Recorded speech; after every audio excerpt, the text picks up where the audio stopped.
नमस्कार दोस्तों, आज की इस वीडियो में हम बात करने वाले हैं आईपीओ की ग्रे मार्केट के बारे में। स्टेट बैंक ऑफ इंडिया का जो कार्ड सेक्शन है एसबीआई कार्ड्स, उसका आईपीओ आया था और सुनने में आ रहा था कि उसका जो कार्ड का ग्रे मार्केट प्रीमियम है वो 40% के ऊपर है। तो आप में से बहुत सारे लोग ऐसे रहेंगे जिसके मन में ये सवाल आता है कि ये ग्रे मार्केट क्या होता है। तो आज की इस वीडियो में मैं आपको बताने वाला हूँ आईपीओ ग्रे मार्केट क्या होता है, कोस्टैग क्या होता है, सब्जेक्ट टू सौदा क्या होता है और कौन कौन सी चीज़ आपको ध्यान में रखना चाहिए, कोई टैक्स ऑब्लिगेशन आपके ऊपर आएगा या नहीं आएगा। तो यही सब चीज़ के बारे में बात करेंगे। ये वीडियो देखने से पहले मैं आपसे रिक्वेस्ट करना चाहूँगा कि मैं एक आईपीओ के ऊपर वीडियो बनाया था। अगर आप वो वीडियो अभी तक देखे नहीं हो, उसका जो लिंक है मैं ऊपर डाल दूँगा या नीचे डिस्क्रिप्शन में डाल दूँगा। आप उस वीडियो को पहले देख लीजिएगा, इससे आपको अच्छे से पता चलेगा आईपीओ और आईपीओ ग्रे मार्केट के बारे में। तो चलिए शुरू करते हैं ये वीडियो।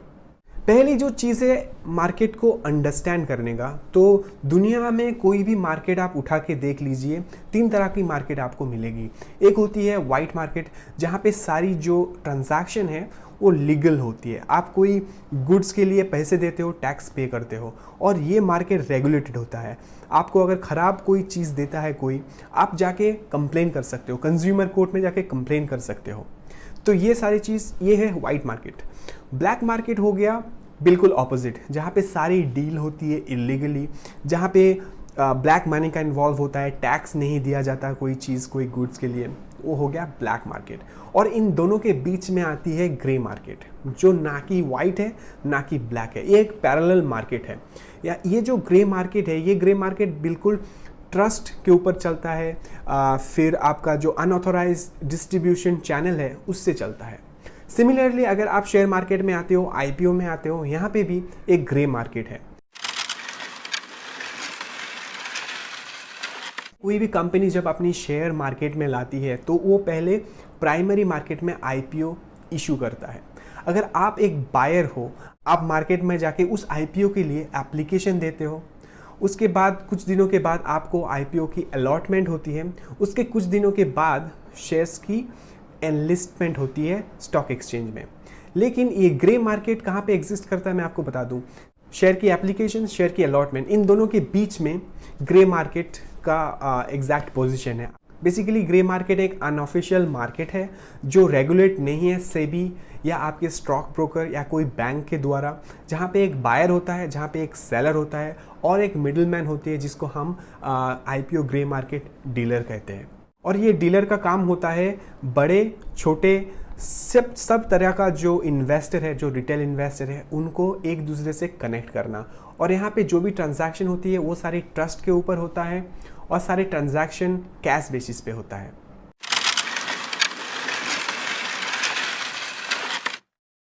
फॉर एग्जाम्पल हम पकड़ लेते हैं एबीसी कॉरपोरेशन। उसके आईपीओ के लिए आपने एप्लीकेशन डाले हो और एक एक शेयर का प्राइस हुआ 100 रुपीज़, और आपने उस शेयर का सब्सक्रिप्शन लिए हो, आपको अलॉटमेंट हो गया है। लेकिन आपको लगता है ये शेयर एनलिस्ट होने के बाद, स्टॉक मार्केट में लिस्ट होने के बाद, ये शेयर आगे जाके अच्छा नहीं करेगा। कुछ कारण आपको उस शेयर के ऊपर कोई कॉन्फिडेंस नहीं है, तो आप एक डीलर को कांटेक्ट करते हो और उसको पूछते हो कि इस शेयर का प्रीमियम क्या है। तो वो डीलर बायर ढूंढता है और वो बायर से पता करता है कि वो अगर एबीसी कॉरपोरेशन का शेयर खरीदेगा तो कितने प्रीमियम पे खरीदेगा। तो हो सकता है ग्रे मार्केट में प्रीमियम चल रहा है 50%, तो इसका मतलब एबीसी कॉरपोरेशन का एक एक शेयर का प्रीमियम है 50 रुपीज़। तो इसका मतलब हो गया, अगर मैं एक एबीसी कॉरपोरेशन का बायर हूँ जो शेयर में 100 रुपया में खरीदा हूँ, मैं शेयर मार्केट में वो शेयर एनलिस्ट होने से पहले ही 150 रुपये में किसी और को बेच दूंगा। ये IPO grey market premium positive भी हो सकती है और नेगेटिव भी हो सकता है। अभी आपको बताता हूँ एलएमएनओपी कॉरपोरेशन के बारे में। चलिए, एलएमएनओपी कॉरपोरेशन, इसकी एक एक शेयर की इश्यू प्राइस है 45 रुपीज़। ग्रे मार्केट प्रीमियम है इस शेयर की -5 रुपीज़। मैं डीलर से कांटेक्ट करके पता करता हूँ कि ग्रे मार्केट प्रीमियम क्या है, और मुझे डीलर बताती है इसका ग्रे मार्केट प्रीमियम है -5। तो इसका मतलब ये हुआ, जो शेयर मैं 45 में खरीदा था वो शेयर अब मैं 40 रुपये में किसी और को दे दूंगा। तो अपने शेयर को स्टॉक एक्सचेंज में एनलिस्ट होने से पहले ही थोड़ा सा लॉस करके बेच देता हूँ, क्योंकि मेरे को इस शेयर के ऊपर कॉन्फिडेंस नहीं है।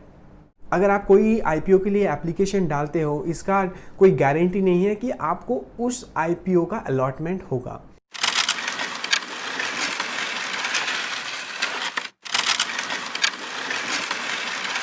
तो हम लोग आरबीएल बैंक के एग्जाम्पल से समझेंगे कोस्टैक कैसे काम करता है। एक साइड में चार्ट डालूंगा, उस चार्ट में आपको मैं बता रहा हूँ। देखिए आरबीएल बैंक का जो इशू प्राइस है पर शेयर वो है 225 रुपीज़, और जो लॉट साइज़ है, लॉट साइज़ यानी कि मिनिमम साइज़, जो आपको मिनिमम 65 शेयर्स खरीदना पड़ेगा, मिनिमम 70 शेयर्स खरीदना पड़ेगा, मिनिमम 100 शेयर्स खरीदना पड़ेगा, ये कंपनी डिसाइड करती है। तो आरबीएल का जो लॉट साइज़ था वो था 65 शेयर्स। तो टोटल आपने इन्वेस्ट किया कितना, 225 इंटू 65 आपका हो गया 14,525। ये टोटल आपका इन्वेस्टमेंट अमाउंट हो गया, और आपने उस शेयर को ग्रे मार्केट में पहले ही बेच चुके हो, कोस्टैक में 700 के कोस्टैक में बेच चुके हो, ठीक है। और आगे जाके आरबीएल बैंक का शेयर जब शेयर मार्केट में लिस्टिंग होती है, डिमांड हाई रहने के कारण एक एक शेयर की प्राइस जाके पहुंचती है 300 रुपया। तो इसका मतलब हो गया आपका एक एक शेयर में प्रॉफिट 75 रुपीज़। तो आपके पास 65 शेयर था और आपका प्रॉफिट पर शेयर हुआ 75, तो आपका टोटल प्रॉफिट होती है 4,875 रुपीज़। क्योंकि आपने इस आईपीओ में ऑलरेडी कोस्टैक 700 रुपीज़ लगा चुके हो, तो आपका जो बायर है, आपसे जो ग्रे मार्केट में वो कोस्टैक में आपका जो एप्लीकेशन था वो खरीदा था, वो आपको बोलेगा आप 700 रुपीज़ रखो, बाकी का 4,175 रुपया उसको दे दो। ये तो मैंने आपको पॉजिटिव रिटर्न के बारे में बताया। इसका नेगेटिव रिटर्न भी होता है। अगर आरबीएल बैंक का एनलिस्टमेंट प्राइस 225 के कम पे होता है, तो जितने भी लॉस होता है वो आपको नहीं होता, आपका एप्लीकेशन जिस बंदे ने खरीदा ग्रे मार्केट में, वो आपको 700 रुपया देगा, एक्स्ट्रा देगा, और जो नेगेटिव रिटर्न आएगा, जो माइनस जो लॉस होगा, वो सारी भरपाई वो बंदा करेगा। तो कुछ इस तरह से कोस्टैक काम करता है।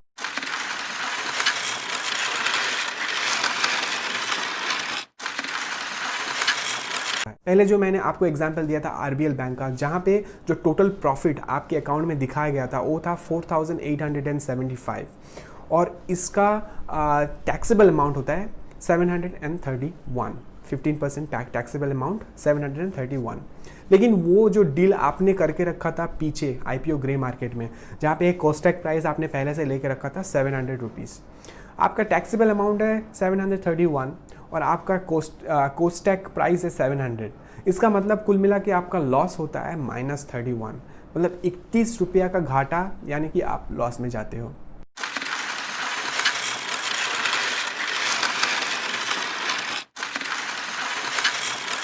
सब्जेक्ट टू सौदा क्या होता है? तो ये आईपीओ ग्रे मार्केट का ही पार्ट है, लेकिन यहाँ पे कुछ टर्म्स एंड कंडीशंस होती है। कोई भी आईपीओ मार्केट में आते हैं जिसके 3 प्रोसेस होता है खरीदने का, एप्लीकेशन डालते हो, फिर अलॉटमेंट होती है, फिर एनलिस्टमेंट होता है।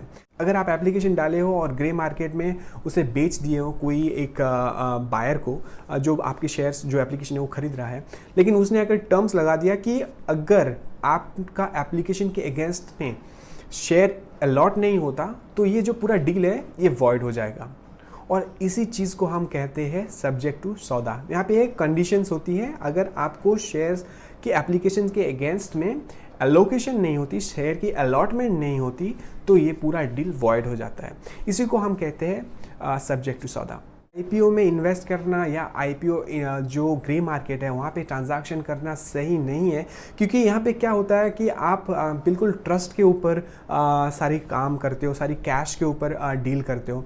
अगर कोई बायर या सेलर कोई डील करके बाद में उस डील को तोड़ती है, आप कहीं पे भी जा नहीं सकते हो, किसी को कंप्लेन भी नहीं कर सकते हो। ये पूरा ट्रस्ट के ऊपर होता है। अगर कोई एक पार्टी ने ट्रस्ट को तोड़ देता है तो इससे भारी नुकसान भी हो सकता है।